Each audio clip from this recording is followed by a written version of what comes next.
엄마란 이름은 아이가 태어나면서 부여받는 특별한 이름이기도 하지만 동시에 내 자신을 무명으로 만들어버리는 이름이기도 하다. 20여 년에서 30여 년 동안 불려온 내 이름 대신 아이의 이름 뒤에 엄마를 붙여서 만들어진 호칭은 지금까지의 내 모습과는 전혀 다른 정체성을 형성해준다. 안녕하세요. 책 읽는 하루입니다.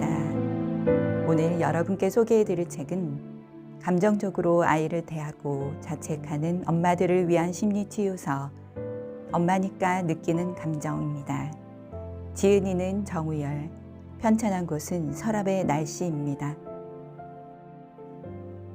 처음 이 책의 목차를 보고 저도 깜짝 놀랐어요. 제가 아이를 키우며 느끼는 감정과 죄책감과 고민이 모두 담겨져 있더라고요. 저자인 정우열님은 정신건강의학과 전문의로 우연한 계기로 전업 아빠로 지낸 이후 현재까지 두 아이의 주 양육자로 살고 있으며 직업을 통해 상담했던 엄마들을 보며 엄마로 사는 것이 참 힘들고 외로운 일이라는 것을 매일 경험하고 있고 본인 또한 주 양육자로서 겪는 복잡한 감정들을 그녀들처럼 느끼게 되었다고 합니다. 그리고 상담을 하면서 늘 깨닫는 게 있다면 아이를 사랑하는 마음과 자신을 사랑하는 마음의 균형이 가장 중요하다는 점을 강조하고 있는데요. 엄마로 사는 동안 점점 복잡해지는 감정을 마주하며 괴로워하는 분들이 나만 이런 건 아니구나 라고 공감하며 위로받길 바라는 마음으로 개정판을 냈다고 합니다. 이 책을 통해 많은 엄마들이 엄마라는 이유만으로 그동안 묻어두어야만 했던 여러 가지 감정들을 하나하나 발견하고 스스로 인정하고 받아들여 있는 모습 그대로 엄마된 자신을 사랑하기를 바라는 작가의 마음이 그대로 전해지는 책입니다. 그럼 엄마니까 느끼는 감정 책의 일부를 낭송해 드리겠습니다. 오늘도 책 읽는 하루와 함께 편안한 시간 되시길 바랍니다. 구독과 좋아요는 저에게 힘이 됩니다. 엄마로 사는 것은 과연 행복한가? 이 질문에 대해 별 고민 없이 그렇다고 대답할 수 있는 엄마는 아마 많지 않을 것이다. 아이가 다른 것에서 결코 느낄 수 없었던 큰 기쁨을 주는 점은 분명한데 행복하다는 대답이 바로 나오기가 어려운 이유는 무엇일까? 그건 아마도 행복하지 않아서가 아니라 말로 다 표현할 수 없는 아직 정리되지 않은 복잡한 감정들이 뒤죽박죽 엉켜 실타래 마냥 나를 지배하고 있기 때문일 것이다. 엄마로 살고 있는 친구들이 많아 나의 경험을 공유할 기회가 많지만 그래도 엄마들은 참 외롭다. 그리고 화가 난다. 아이와 함께 하다 보면 내 감정이 무엇인지 정확히 파악할 여유도 없이 그 복잡한 감정에 점점 익숙해져 간다. 남편의 행동이 전보다 훨씬 더 마음에 들지가 않고 심지어 내가 그토록 사랑하는 내 아이 때문에 화가 치밀어 오르는 경험을 하기도 한다. 잠시뿐일 것이라는 막연한 기대를 하며 외롭고 화가 나는 이유가 무엇인지 나름대로 답을 찾아보려고 노력해본다. 하지만 답을 찾고 원인을 해소했음에도 또다시 반복되는 감정의 소용돌이를 경험하며 나는 엄마로서 자격이 없는 것 아닌가 하는 의구심이 들기까지 한다. 마음과는 다르게 자꾸 아이에게 화를 내는 자신을 바라보며 어찌해야 할지 모를 때 어쩔 수 없이 야근을 하고 회식을 하는 남편을 머리로는 이해하지만 감정적으로 받아들일 수가 없을 때 평소 별 문제 없다고 여기던 나의 인격에 대한 의구심까지 더해지며 내 자신을 더 괴롭게 하기도 한다. 엄마들은 그래서 더욱 마음을 붙잡아줄 사람이 필요하다. 친구에게 위로받고 싶지만 아이를 키우는 친구는 그럴 만한 여유가 없고 육아를 경험해보지 않은 친구의 한마디는 솔직히 별로 도움이 되지 않는다. 가장 의지하고 사랑하는 남편조차도 내 상황을 겪어보지 않았기에 나를 붙잡아 주기는커녕 엄마로서의 나를 이해하는 정도가 턱없이 부족한 느낌이다. 베스트 프렌드도 남편도 나를 이해하고 위로해 줄 수 없다니 그런 면에서 엄마는 외톨이나 다름없다. 엄마가 되고 나서야 느끼는 외톨이 감정은 나를 그렇게 만든 주변 사람들에 대한 분노로 이어진다. 이러한 분노를 마음껏 배출하고 싶지만 아이와 함께 하다 보면 본능적으로 자제하게 된다. 해소되지 않은 상태에서 분노는 점점 쌓이고 분노의 감정은 내리막길을 타고 가기에 가장 만만한 아이에게 표출된다. 하지만 얼마 지나지 않아 다시 죄책감에 시달린다. 그뿐인가 엄마들에게는 과도기마저 허락되지 않았다. 소중한 결혼 준비 시기를 스드메에 허비하느라 정작 중요한 엄마가 될 준비를 하지 못하고 임신을 하게 된다. 엄마가 될 준비를 할 여유도 없이 태교 전선으로 뛰어들어 태교를 위해 좋다는 것은 닥치는 대로 하고 그렇게 갑작스레 엄마 역할을 떠맡는다. 리허설은커녕 대본조차 본 적 없이 맞이하는 엄마의 삶은 참 낯설고 불안하기만 하다. 선배 엄마들에게 물어본들 다 그런 것이라고 시간이 약이라는 이야기만 할 뿐 어느 누구 하나 의지할 만한 사람이 없다. 엄마의 삶을 공감받고 싶어서 SNS를 기웃거리지만 깔끔한 살림은 기본이고 엄마표 음식, 엄마표 놀이까지 매일 업데이트되는 것을 보며 자괴감을 느낀다. 엄마로 사는 것은 누구에게나 힘들다. 단언컨대 엄마로 산다는 것은 그 어떤 삶보다도 다양하고 복잡하다. 타고난 내 아이의 기질을 경험해보지 않은, 나아가 내가 어릴 적 부모에게 받았던 양육 스타일을 경험해보지 않은 그 어느 누구도 겉으로 보이는 엄마 된 나의 모습만을 보고 판단할 수 없고 판단해서도 안 된다. 다 놔버리고 싶은 순간이 오더라도 그 순간은 더 좋은 엄마로 성장하는 과정일 뿐이지 결코 실패한 엄마는 아니다. 나는 엄마들을 마음을 상담하는 정신과 의사이자 두 아이의 주 양육자로서 매일 엄마들을 만난다. 상담을 하면서 늘 깨닫는 게 있다면 아이를 사랑하는 마음과 자신을 사랑하는 마음의 균형이 가장 중요하다는 점이다. 엄마로 사는 동안 점점 복잡해지는 감정을 마주하며 괴로워하는 분들이 나만 이런 건 아니구나 라고 공감하며 위로받길 바라는 마음으로 개정판을 냈다. 제목과 목자는 물론 내용들도 수정하고 보완했다. 이 책을 통해 많은 엄마들이 엄마라는 이유만으로 그동안 묻어두어야만 했던 여러 가지 감정들을 하나하나 발견하고 스스로 인정하고 받아들여 있는 모습 그대로 엄마된 자신을 사랑하기를 바란다. 오늘도 아이에게 미안했다면 매일 죄책감에 시달려요. 도덕적인 엄마일수록 죄책감이 크다. 엄마가 죄책감을 가지는 것은 일종의 도덕적 자학 행동이다. 엄마들은 우리 아이는 나 아니면 안 돼 라는 지나친 자기 과대적 생각을 하면서도 동시에 왜 나 같은 엄마를 만나서 라는 죄책감도 같이 갖고 있다. 이러한 상반된 마음은 어릴 적 경험한 엄마에 대한 마음과도 비슷하다. 우리 엄마는 참 좋은 엄마야. 우리 엄마는 나쁜 엄마야. 라는 양가 감정이 해결되지 않고 남아있을 때 후자의 경우 엄마를 평가절하하고 증오했다는 죄책감을 가진다. 그러한 죄책감을 씻기 위해 소소한 일로 죄책감에 시달리는 엄마의 삶을 사는 식으로 자학적 행위를 하는 것이다. 엄마가 죄책감을 가지는 것은 사실 엄마로서의 자존감에 상처를 입히는 일이다. 무의식적으로 자기를 희생하면서까지 엄마의 역할을 함으로써 도덕적으로 우위에 서고 그만큼 자기가 중요한 존재라고 생각하는 갈등 해결 방식을 택한다. 하지만 지나치게 자기를 희생하면서 엄마 역할을 하다 보면 엄마도 사람이기에 그만큼 분노가 쌓이고 결국은 아이에게 그 분노는 돌아간다.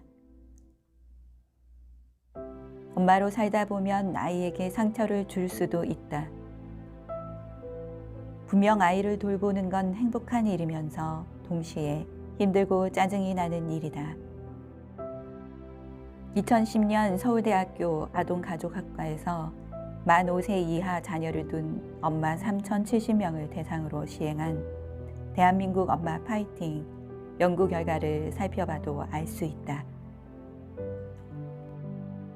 엄마들이 일상에서 가장 행복하다고 느낄 때가 자녀를 돌볼 때였고, 가장 우울하고 피곤하다고 느낄 때 역시 자녀를 돌볼 때였다. 아이를 돌보며 생각과 감정이 복잡해지는 것은 어쩌면 당연하다. 하지만 생각과 감정이 복잡해지다 보면 객관성을 잃고 개연성 없는 일을 개연성 있게 받아들인 나머지 죄책감을 가지기 쉬운 마음 상태가 된다. 부적절한 죄책감은 엄마로서의 능력 자체에도 지장을 주고 아이에 대한 부정적 인식으로까지 이어지기 때문에 불필요하다. 엄마로 살다 보면 마음과는 다르게 아이에게 상처를 주는 행동을 할 때가 자주 생긴다. 평소엔 아이의 마음을 이해하려 노력하고 마음을 잘 추스르며 견디다가도 엄마의 마음 상태나 컨디션이 좋지 않은 날엔 소리를 지르고 손찌검을 하기도 한다. 하지만 평상심을 회복한 후에는 아이가 상처받을까봐 또 정서적 발달에 지장을 줄까봐 전전긍긍한다.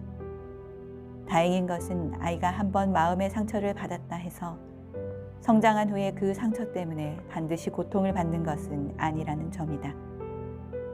만약 그렇다면 우리 모두 상처투성이로 지내야 할 것이다. 아이에게는 회복 탄력성이 있기 때문에 대략 75% 정도는 스스로 이겨낼 수 있고 25% 정도는 상처로 남아 성인이 된 후에도 그 상처에 대해 치약할 수 있기는 하다. 마음의 상처가 뇌 호르몬과 구조에 영향을 미치기 때문이다. 아이에게 상처를 주는 행동 자체보다도 그 행동이 가끔 하는 행동인지 꾸준히 반복하는 행동인지 파악하는 것이 중요하다. 마음의 상처를 주는 패턴이 반복되면 스트레스 처리 뇌 회로가 적절하게 발달하지 못해 스트레스에 취약한 뇌로 만들 수 있다. 하지만 엄마가 아이에게 짜증을 내고 소리를 지르더라도 자주 반복되지 않으면 아이의 마음에 미치는 영향은 미미하다. 적당히 좋은 엄마가 되면 된다.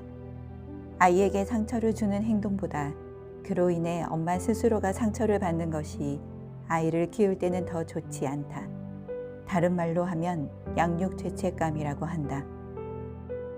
양육 죄책감은 현재 엄마로서의 양육 행동이 자기가 생각하는 이상적인 양육 행동에 미치지 못할 경우에 유발되고 긴장이나 후회, 양심의 가책 등을 일으킨다. 거기에서 그치지 않고 아이에 대한 과잉 보호나 회피 및 공격적 양육이라는 상반된 형태로도 나타난다. 과잉 보호를 받은 아이는 의존적이거나 소극적이고 원만한 상호작용을 친구들과 맺지 못해 사회 적응을 어려워한다. 반대로 회피적이거나 공격적인 양육을 받은 아이는 적대적, 퇴행적, 수동적이 되기도 한다. 엄마라면 그저 아이를 바라보기만 해도 갑자기 눈물이 나며 동시에 이유 없이 죄책감이 느껴질 때가 있는데 이를 극복하려면 어떻게 해야 할까? 그냥 적당히 좋은 엄마가 되면 된다. 100점 엄마가 아닌 80점 엄마를 목표로 하면 된다. 도널드 위니콧은 안정적인 애착 형성을 위해 필요한 엄마를 충분히 좋은 엄마라고 일컬었다. 여기에서 충분하다는 말은 완벽하다는 뜻이 아니다. 흔히 그 정도면 충분하다 라는 말을 언제 쓰는지 생각해보면 그 정도면 된다. 즉, 웬만큼만 하면 된다는 뜻이다. 전반적으로 좋은 엄마가 되면 된다. 마가렛 말러에 따르면 아이는 만 3살이 지나면 어떨 땐 실망스럽지만 우리 엄마는 전체적으로 좋은 사람이야 라고 받아들이는 능력이 생긴다고 한다. 나 역시도 첫째에게 부모로서 좋은 모습만 보여주는 것은 아니다. 한 번은 아이가 물통으로 물을 먹으며 안아달라고 해서 안아줬는데 물을 내 등 뒤로 계속 흘렸다. 물을 쏟는 재미 때문에 아빠 옷을 홀딱 적시는 줄 알고 하지 말라고 했는데도 계속하기에 하지 말라고 라며 언성을 높이고 말았다. 첫째를 내려놓고 표정을 보니 무엇을 잘못했는지 모르는 듯 멍한 표정이었다. 혹시나 해서 물통을 살펴보니 뚜껑이 제대로 잠겨있지 않았다. 내가 물통을 잘못 잠그고는 아이가 물을 쏟는다고 오해한 것이다. 아이에게 아빠가 물통을 잘못 잠가서 정말 미안하다고 진심으로 말하자 쿨한 우리 첫째는 괜찮아 라고 말했다. 100% 내 잘못이었기에 곧바로 사과하고 나니 신기하게도 죄책감을 함께 털어버릴 수 있었다. 위니콧은 훌륭한 엄마와 그렇지 않은 엄마의 차이는 실수를 범하는 데 있는 것이 아니라 그 실수를 어떻게 처리하는가에 있다 라고 말했다. 아이에게 실수로 잘못을 했다면 바로 사과하면 된다. 아이는 엄마를 잘 용서해 준다. 전반적으로 당신은 충분히 좋은 엄마이기 때문이다. 아이에게 분노 조절이 되지 않아요. 감정을 억압할수록 분노는 활개친다. 엄마가 아이에게 화를 내면 안 된다고 사람들은 말한다. 그럼 엄마는 화를 참다가 화병이 나도 괜찮다는 말인가? 아이를 키우며 화 한 번 안 낸 엄마가 과연 있을까? 분노를 포함한 모든 감정은 자연스러운 것이기에 그것 자체를 탓하면 안 된다. 아이가 잘못된 행동을 반복할 때에 화를 내고 소리 지르는 부모도 있고 바로 손이 올라가는 부모도 있다. 두 경우 모두 분노의 감정은 비슷하지만 그 감정의 정도는 다르다. 그 차이는 감정이 억압된 정도의 차이 때문인 경우가 많다. 감정은 그때그때 적절히 표출하지 못하면 쌓인다. 평소 남편에 대한 불만이 있어도 부부싸움을 하면 아이들에게 좋지 않은 영향을 미칠까봐 제대로 표현 한번 못하다가 그 불만을 자기도 모르게 아이들에게 표출하는 엄마들이 많다. 그리고 그날 밤 바로 자책하고 무기력감에 빠지고 다음날 또 반복하는 악순환을 반복한다. 분노의 감정이 일어날 때에는 분노의 원인을 이해해야 한다. 그래야 억압된 감정 때문에 엉뚱하게 아이에게 화풀이를 하는 실수를 줄일 수 있다. 감정, 생각, 행동은 유기적으로 연결되어 있지만 시작은 감정인 경우가 많다. 그러므로 감정을 이해하고 관찰하는 것이 분노 관리의 핵심이다. 감정을 관찰하고 이해하는 것은 감정에 빠져 있는 것이 아니라 제3자 입장에서 감정을 객관적으로 바라본다는 것이다. 아이 감정이 아닌 엄마 감정 제대로 알기. 그렇다면 나의 어릴 적 애착 형성 여부와 상관없이 당장 내 아이의 감정을 잃는 데에 도무지 자신이 없다면 어떻게 해야 할까? 그럴 때엔 엄마 자신의 초감정을 알려고 노력하면 된다. 초감정은 1996년 가족치료 전문가 존 카트맨이 정의 내린 개념으로 감정을 해석하는 감정, 감정에 대한 감정, 감정에 대한 생각과 태도 등을 말한다. 아이가 우는 건 슬프거나 불편하거나 등의 아이 감정인데 그걸 본 엄마는 짜증과 분노의 감정을 느끼는 경우가 많다. 이처럼 아이에 대한 엄마의 반응은 무의식적으로 나오는 감정이다. 때문에 아이의 감정을 있는 그대로 공감해 주기 위해선 먼저 엄마 자신의 초감정을 알아야 한다. 그러려면 엄마 자신이 아이에게 하는 감정 표현 중에서 자주 하는 표현 또는 전혀 하지 않는 표현이 무엇인지 아는 게 도움이 된다. 엄마의 초감정을 알면 내가 이럴 때 아이에게 이렇게 표현하는구나. 이래서 내가 화를 내는구나. 아이의 감정이 아닌 내 감정 때문에 이러는구나를 알게 된다. 알고 나면 아이의 감정에 반응하는 태도가 달라진다. 미해결된 감정이 분노를 일으킨다.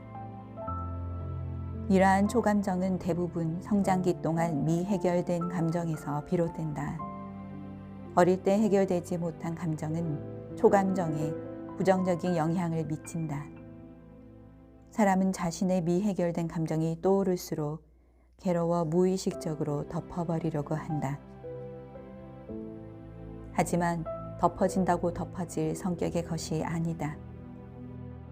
예를 들어 아이가 짜증을 낼 때 감정을 억압한 엄마는 너가 뭔데 나한테 짜증을 내 라는 식으로 자기 감정으로 아이의 행동을 본다.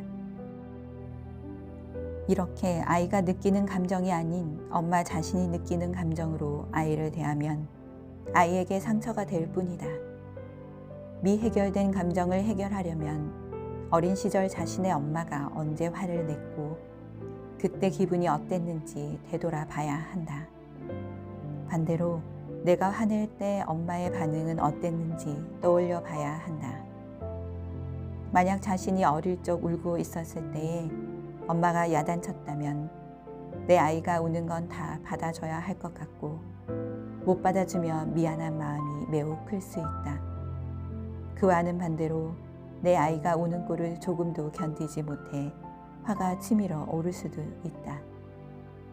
이처럼 초감정을 의식하지 못하면 자신의 감정을 아이의 감정으로 왜곡하고 아이의 마음을 공감해주는 것에서 멀어진다. 엄마도 공감받고 위로받고 싶다. 엄마로 살다 보면 매일 떼쓰는 아이, 날 무시하는 것 같은 남편, 이웃집 엄마와의 자존심 싸움 등 다양한 감정의 홍수를 경험한다. 그리고 이러한 경험을 통해 열등감, 분노, 불안, 수치심 등의 감정을 느낀다. 감정을 느끼는 정도는 사람마다 다르다. 보통 사람들이 10점 만점에 5점 정도의 분노를 느낀다면 별일 아닌데 7에서 8점 정도의 분노 감정을 느끼는 사람은 남들보다 감정의 홍수에 빠지기 쉽다. 반대로 분노를 2점 정도로 낮게 느끼는 사람은 감정의 홍수에는 잘 빠지지 않을지는 몰라도 자기 감정을 제대로 느끼지 못하고 다른 사람의 감정에도 무관심할 수 있다. 어떤 심각한 감정이라도 일단 발견하면 벗어날 수 있다. 때문에 자기 감정을 느끼고 관찰함으로써 평소에 자주 느끼는 감정을 이해하고 있어야 한다. 우리는 생각보다 감정을 인지하지 않고 살아간다. 이제부터라도 스마트폰 메모장에 오늘 느꼈던 감정들을 쭉 써보자.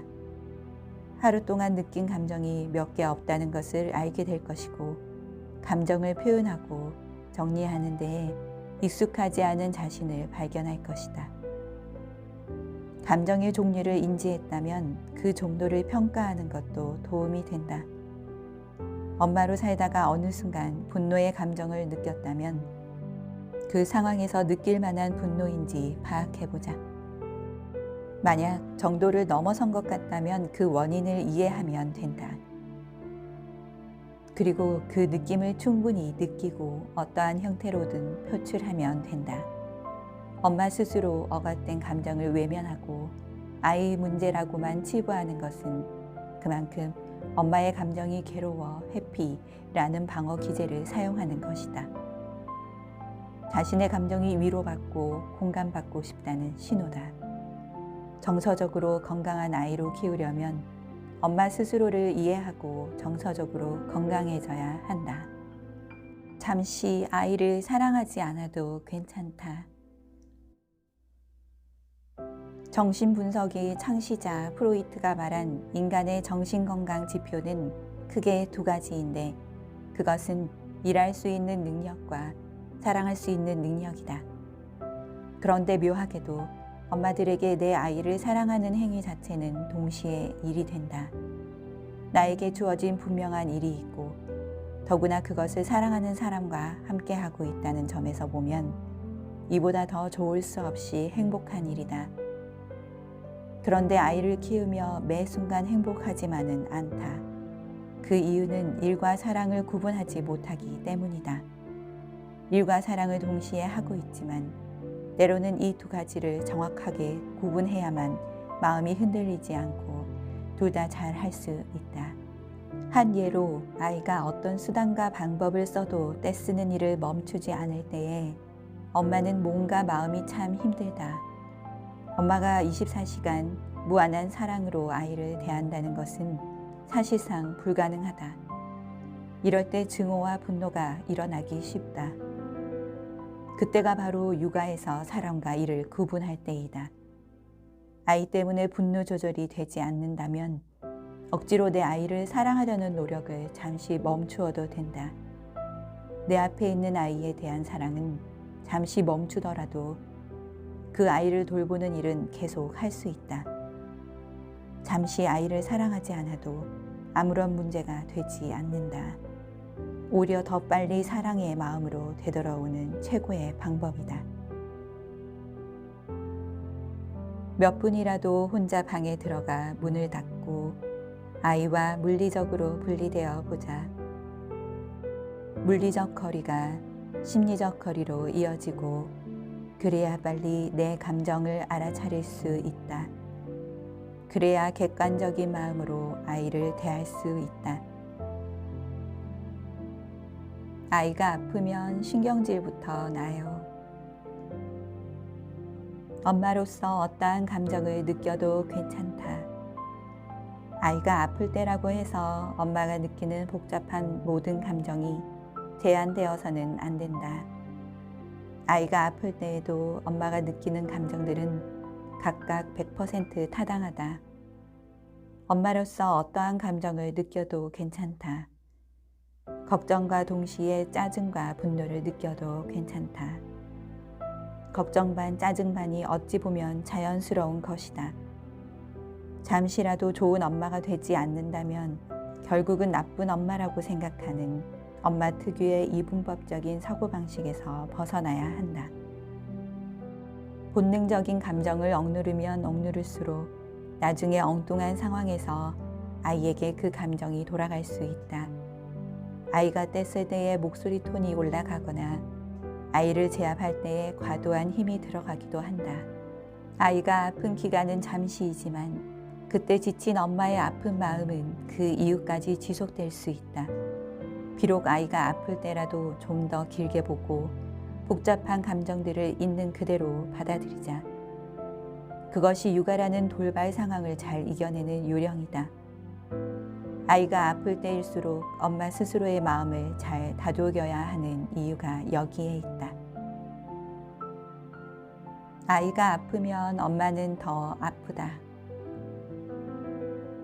아이가 아프면 가장 몸이 힘든 사람은 아이이다.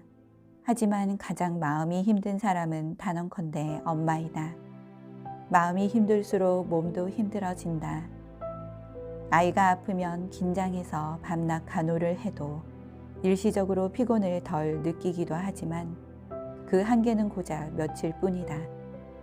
얼마 되지 않아 체력은 바닥이 드러난다. 그러므로 아이가 아플수록 엄마는 더욱더 몸 관리를 해야 한다. 아이가 아프면 특별히 좋은 것을 먹이려고 신경 쓰는 만큼 엄마도 특별히 좋은 것을 먹어야 한다. 밤에 불침범을 서는 것도 혼자 하지 말고 남편, 친정, 시부모 등 받을 수 있는 모든 도움을 동원해야 한다. 물론 엄마가 24시간 함께 있어주는 게 아이에게 심리적인 안정감을 제공해 주지만 엄마가 강철 체력이어야 한다는 전제 조건 안에서다. 여태껏 난 그런 엄마를 본 적이 없다. 누구나 엄마가 되면 체력이 약해지기 마련이다. 게다가 아이가 아픈 순간 엄마의 체력은 더욱 약해진다. 아이의 안정적인 애착 형성을 위해 중요한 3가지 요소는 민감성, 반응성, 일관성이다. 간단히 말해 아이의 요구를 민감하게 파악하는 것, 그 요구에 적절하게 반응해 주는 것, 그리고 감정 상태에 따라 이랬다 저랬다 하지 않고 일관적으로 대하는 것이다.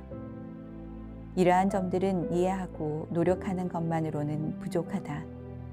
기본적으로 주 양육자의 건강 관리가 반드시 필요하다.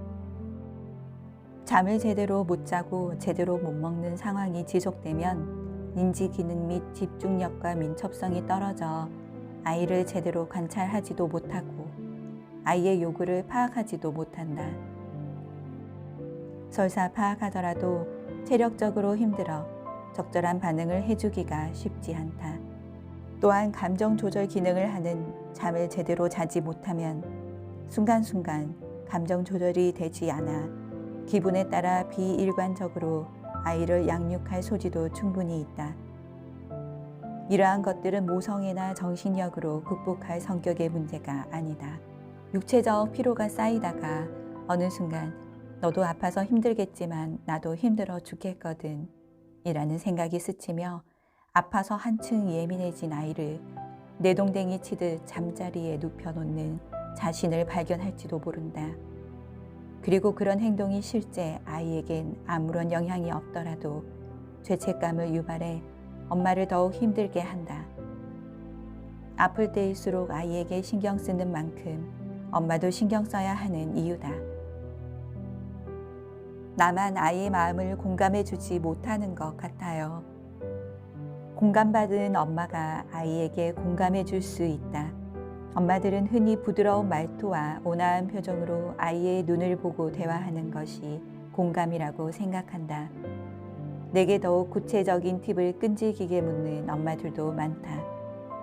하지만 공감의 형식은 그리 중요하지 않다. 엄마 자신이 친구나 주변 사람에게 공감받아 본 기억을 떠올려 보면 답이 나온다. 상대방이 내 말을 듣는 표정, 말투, 언어적 표현 방법 등은 크게 중요하지 않다. 내가 믿을 만한 사람이 내가 하는 이야기를 듣고 나의 상황과 감정을 정확하게 파악했다고 여겨지면 그것으로 공감은 이미 충분히 받은 것이다. 어떻게 해야 우리 아이에게 공감해 줄까 방법이나 스킬에 너무 얽매일 필요는 없다. 우리 아이를 잘 관찰해서 아이의 상황과 감정을 이해하는 것까지만 충분히 해보고 공감 방법은 자연스럽게 융통성 있게 상황에 맞게 판단해서 하면 된다. 이미 관찰과 이해를 통해 공감했기 때문이다. 그리고 이처럼 관찰과 이해를 통해 공감받아야 할 대상 중 아이는 절반만 차지한다. 나머지 절반은 엄마 자신이다. 엄마가 처한 상황과 생각과 감정, 그리고 행동을 객관적인 시각에서 관찰하다 보면 육아라는 복잡한 상황에 놓인 자기 자신을 보다 잘 이해하게 된다. 결과적으로 관찰과 이해를 바탕으로 공감받은 엄마가 되어야 아이를 제대로 공감해 줄 수 있다. 오늘도 아이로 인해 불안했다면 아이의 요구를 들어주지 못할 때마다 걱정돼요. 아이가 원하는 걸 들어줄지 말지 고민하는 엄마. 오늘도 지은이 엄마는 아침마다 어린이집에 가지 않겠다고 우는 아이를 달래서 어린이집에 보냈다. 어린이집을 보내야 하는 아침 일상은 엄마들에겐 흔한 일상이지만 아기가 감기라도 걸린 날에 갈등한다. 지은이 엄마도 그랬다. 아플 때마다 어린이집에 보내지 않는 것은 과잉 보호인 것 같고 아픈데도 어린이집에 보내는 것은 방임인 것 같았다. 지은이 엄마는 선택의 여지가 없는 워킹맘이었지만 전엄맘도 둘째를 보거나 집안일을 하거나 여러 가지 계획에 차질이 생기기 때문에 어느 정도 죄책감을 감수하면서 방임처럼 여겨지는 선택을 하기도 한다. 하지만 엄마 나빠, 엄마한테 실망했어 라고 말하는 아이의 표정을 보고 있자면 지은이 엄마는 마음이 참 복잡하다. 온실속 화초처럼 키우는 게 잘 키우는 게 아니라며 스스로 위로하면서도 뭔가 찝찝하다. 아이를 애지중지 키우는 게 잘 키우는 것일까? 방관하듯 키우는 게 잘 키우는 것일까? 그녀는 매일 고민에 빠져 있다. 아이는 엄마의 행동보다 마음에 의미를 부여한다. 행여 아이가 실망해 아이와의 관계에 균열이 생겼다 하더라도 괜찮다. 평소에 엄마가 아이의 욕구에 민감하게 반응해 왔다면 아이는 처음에는 조금 혼란스러울 수 있지만 결국엔 엄마가 자신의 욕구에 반응하지 않은 의도를 이해한다. 연인 관계나 부부 관계에서 약간의 갈등 상황도 용납하지 못하고 조금만 삐걱거려도 관계가 깨질 듯이 민감하게 반응하는 사람이 있다. 그런 경우는 관계의 균열과 회복의 과정을 제대로 경험하지 못한, 다른 말로는 안정적인 애착 경험이 부족한 사람일 가능성이 높다. 사실 아이는 엄마가 자기의 요구를 들어주고 안 들어주고에 대해 생각만큼 큰 의미를 부여하지 않는다. 엄마가 나의 감정을 공감해주고 나도 엄마의 공감 반응을 보고 감동받는, 서로 주고받는 즐거움과 기쁨을 누리기를 좋아할 뿐이다. 그런 의미에서 아이의 요구를 최대한 충족시켜줘야 한다는 부담감은 내려놓아도 괜찮다. 행동은 통제해도 감정은 통제하지 않는다. 아이의 자율성을 존중해 줄 것인가, 통제할 것인가는 엄마들의 영원한 고민거리이다. 아이가 어릴수록 수용을 많이 해주면 자율성 및 정서 발달, 나아가 판단하고 추론하며 절제하는 능력인 실행 기능에까지 긍정적인 영향을 미친다. 하지만 우리 아이가 다른 아이를 밀거나 꼬집으려 할 때에는 분명히 통제가 필요한 순간이다. 이때 현명한 엄마는 행동 자체만 통제할 뿐, 아이가 그러한 행동을 한 생각이나 느낌 등의 순수한 동기 자체는 결코 통제하지 않는다. 오히려 이해하려고 노력한다. 행동은 제한하더라도 수용과 공감의 자세로 아이의 생각과 감정, 바람, 상상, 의도 등에 관심을 보이는 것이다. 아이 입장에서는 자신의 마음이 있는 그대로 엄마에게 항상 수용된다는 느낌을 갖는 것이 훨씬 중요하다. 이를 다른 말로는 공감이라고 한다. 그런데 엄마는 공감하지만 엄마가 공감하는 것을 정작 아이는 느끼지 못하는 경우도 많다. 아쉽지만 그것은 제대로 된 공감이 아니다. 엄마가 공감한 것이 아이에게 다시 경험되어야지 제대로 된 공감이다. 그저 공감해 주는 것으로 그치지 않고 아이가 나의 공감을 공감했는지도 확인해 보자. 아이가 아닌 엄마가 자신에게 실망하지 않았을까? 여러 가지 이유로 아이를 실망시키는 것을 결코 두려워할 필요는 없다. 아이가 자라면서 경험해야 하는 필연적인 실망이라는 감정을 이겨낼 수 있도록 애착이라는 토양을 잘 만들어주고 공감이라는 영양분만 잘 공급해준다면 엄마 역할은 다한 것이다. 정작 두려워해야 할 것은 엄마한테 실망했어 라고 말하는 아이의 마음이 아니라 나한테 실망했어 라며 스스로에게 실망하는 것이다. 아이의 실망은 짧고 엄마의 실망은 길다. 엄마 스스로 아이를 실망시키는 나쁜 엄마라고 단정짓고 자신에게 실망한다면, 그리고 그 감정에 사로잡힌다면 아이를 제대로 위로하고 공감해 줄 수 없다. 엄마 자신의 실망한 마음은 스스로 받아줄 수 없으면 아이의 실망한 마음도 받아줄 수 없다. 그러므로 자신이 실망했다는 생각에 사로잡혀 있지 않은지 되돌아볼 필요가 있다. 아이의 실망이 아닌 엄마 자신의 실망을 발견하려 애쓰고 발견했다면 괜찮다고 스스로 다독여주자. 오늘도 우울하고 외로웠다면 나만 초라해 보여요. 아이 친구 엄마와 자신을 비교하는 엄마. 4살짜리 아이를 키우는 지온 엄마는 요새 아이를 어린이집에 등원시킬 때마다 스트레스다.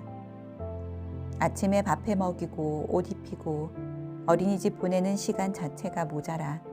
세수는커녕 운동복에 슬리퍼 끌고 어린이집에 지온이를 데려다 준다. 그런데 같은 반 현우 엄마는 아침마다 풀 메이크업에 하이힐까지 신고 아이를 데려다 주는 것이다. 게다가 현우 엄마는 동안이다. 아, 저 엄마는 대체 어떻게 아침마다 부지런을 떨 수 있는지 궁금하면서도 질투가 난다. 게다가 현우 엄마는 애도 셋이다. 그것도 모두 아들. 스트레스를 받으면 좀 변해야 하는데 자신은 도저히 현우 엄마처럼 할 수 없었다. 자신은 예쁘지도 않고 게으르기까지 하다는 자책감에 빠져 어느 날은 애먼 지온이까지 잡은 적이 있다. 엄마가 되고 나면 끊임없이 시기하게 된다. 엄마가 되고 나면 자신과 아이에 대한 자랑을 이야기하기보다는 애써 겸손한 척하고 걱정을 곁들인 부정적인 이야기를 하기가 쉽다. 엄마라서 가뜩이나 외로운데 상대방의 관심 어린 반응은 바로 그런 이야기에서 나오기 때문이다. 입장 바꿔 생각해봐도 아이가 아프거나 가정에 어려움이 있거나 일이 잘 안 되는 등의 힘든 이야기는 비교적 갈등 없이 쿨하게 공감해 줄 수 있다. 하지만 아이가 건강하고 똑똑하기까지 하고 가정도 참 화목하며 엄마의 일도 잘 풀리는 이야기는 진심으로 기뻐해 주기 어렵다. 사촌이 땅을 사면 배가 아프다가 아니라 옆집 엄마가 백을 사면 배가 아픈 요즘이다. 옆집 아이가 유명 브랜드 옷을 입으면 왠지 우리 아이가 배가 아플 것 같다. 원하지 않아도 나도 모르게 생기는 이런 마음을 어떻게 바라봐야 할까? 자신의 처지와 비교하는 엄마들. 다른 사람의 좋은 일을 전적으로 축하해 주기 어려운 것은 무의식 중에 자기 자신의 처지와 비교하기 때문이다. 자신의 처지와 전혀 상관없는 엄마에 대해서는 오히려 쿨하게 칭찬에 관대하다. 엄마가 되기 전에는 다른 사람을 별로 신경 쓰지 않고 비교도 잘하지 않던 사람도 엄마가 되면 다른 엄마와의 비교에서 자유롭기 어렵다. 나와 가까운 관계일수록 자주 접하는 사이일수록 상대방으로 인해 내가 받는 감정적인 영향력은 크게 마련이다. 보통 산후조리원 동기 모임, 어린이집이나 유치원 친구들 모임, 초등학교 모임 등은 잠시 동안만 지속되는 관계가 아니다. 아이의 성장과 발달이 비슷한 관계인 경우 정보 공유 측면에서라도 그 관계를 지속하기를 다들 내심 바란다. 하지만 엄마들 관계는 가까이 하기도 멀리 하기도 어려운 불가근 불가원이 최선이라는 점이 참 아쉽다. 너무 가까워지다가 비교, 시기, 관여에 대한 수위 조절에 실패하면 오히려 서로 상처를 받아 관계가 깨지기 때문이다. 초등학생이 되면 본격적인 경쟁이 시작되기도 하지만 이러한 관계를 몇 번 반복해온 노하우 때문인지 요새는 엄마들이 서로 조심하는 분위기다. 오늘도 말 못할 감정으로 힘들었다면 아이 키우며 어린 시절 상처가 떠올라요. 완벽하게 육아를 잘하고 싶은 엄마. 혜원 씨는 어린이집, 문화센터, 교구 등 아이의 양육과 관련된 최신 정보를 꿰뚫고 있어 엄마들 사이에서 인기가 많다. 요즘 엄마들은 주변에서 아이에게 이것저것 해주는 것을 보면 나는 가만히 있어도 되나 걱정이 드는 것이 사실이다. 늘 최신 정보가 많은 혜원 씨가 어딜 가나 엄마들 사이에서 환영받는 것은 어쩌면 당연한 일일지 모른다. 하지만 완벽하게 엄마 노릇을 하는 것 같아 보이는 혜원 씨도 고충이 있었다.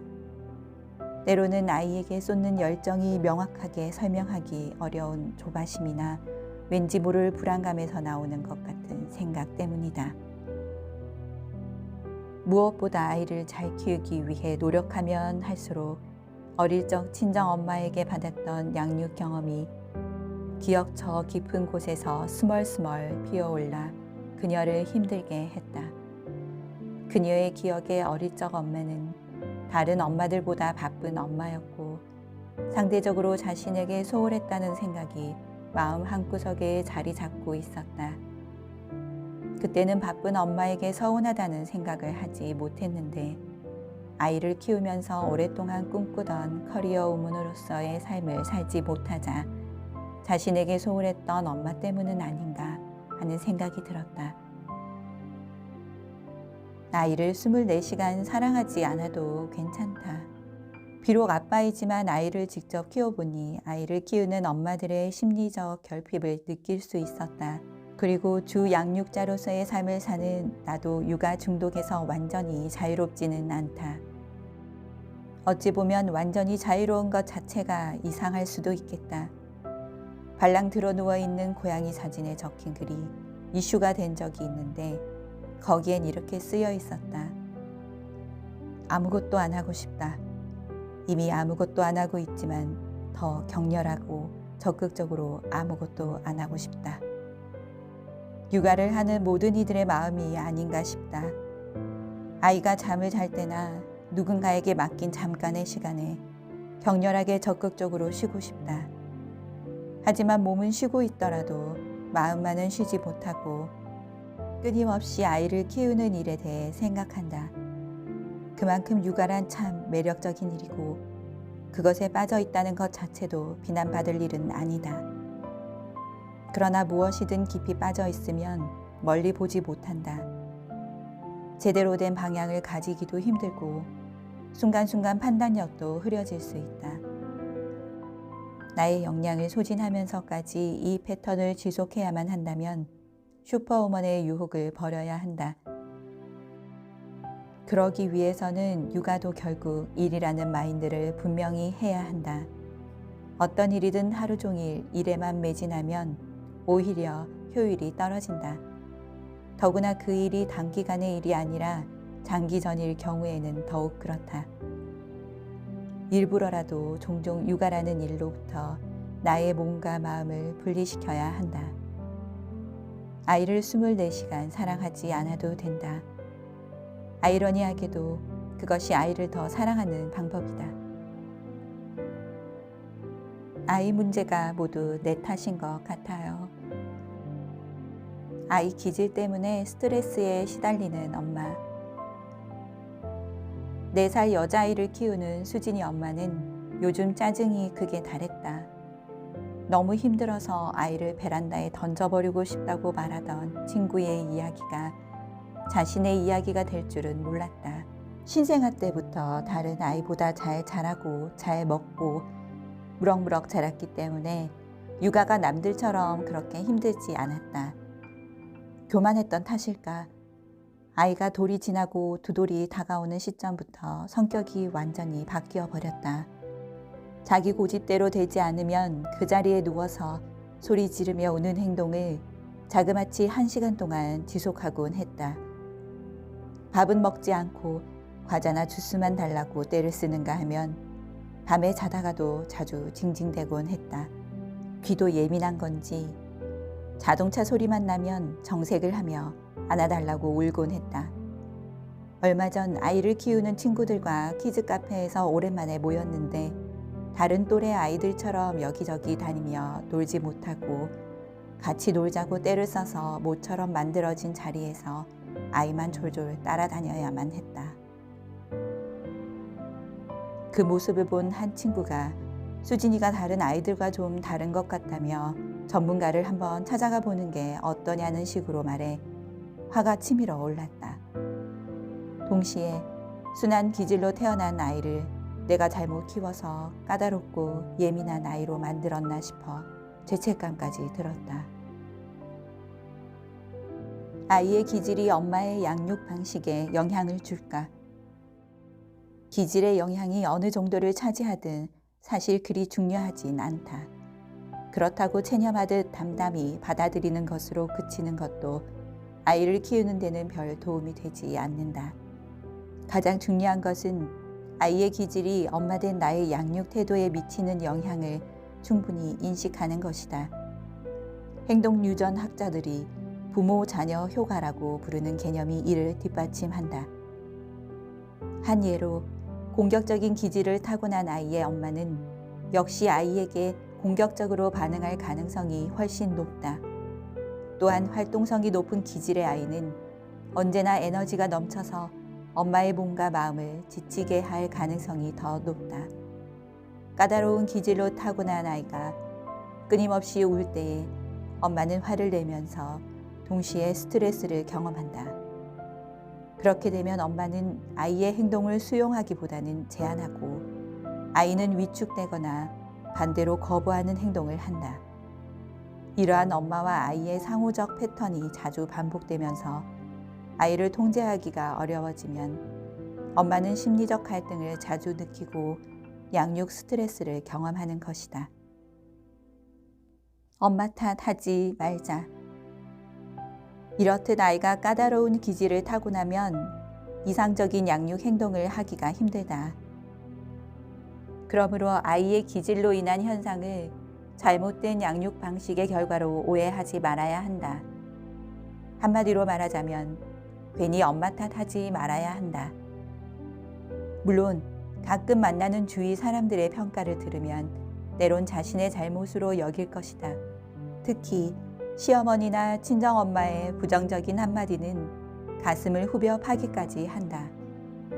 그러한 죄책감은 그 사람에 대한 분노로까지 이어져 관계까지 어렵게 만들기도 하니 그야말로 총체적 난국이다. 이럴 때엔 한 귀로 듣고 두 귀로 흘려보내는 센스가 필요하다. 당신을 힘들게 한 그 아이가 잘 자고 잘 먹으며 혼자서도 잘 노는 순한 아이로 태어났다면 지금보다 아이를 훨씬 더 안정된 마음으로 잘 키웠을 수도 있다.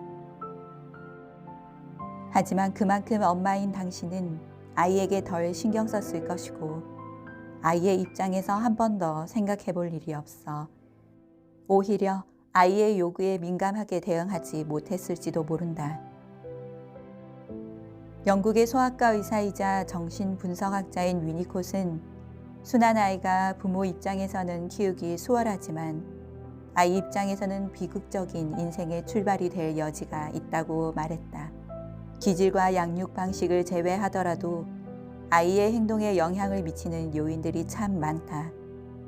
아빠, 어린이집 선생님, 아이 돌보는 분, 친정엄마, 시어머니 등 아이와 함께하는 정도에 따라 다르지만 영향을 미친다.